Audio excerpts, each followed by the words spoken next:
ای فلک بر من عجب، نقش غریبی بافتی،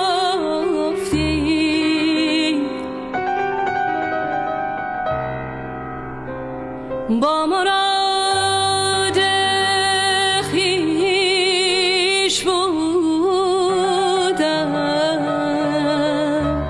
بی مرادم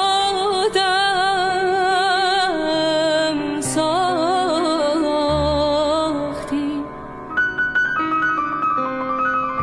میوه خوش رنگ بودم، بر سر شاخ درخت.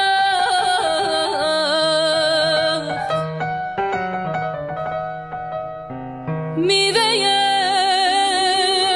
خوش رنگ بودم، بر سر شاخ درخت.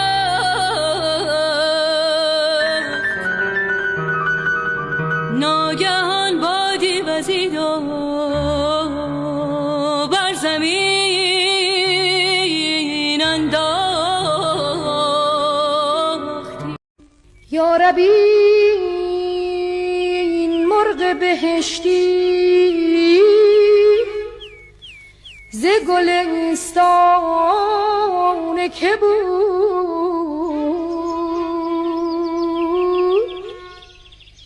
این رخ تازه تر از لاله ز بستان که بود. این که میرفت و به یغما دل و جانم می برد، راحت جان که بود، دلبر جانان که بود.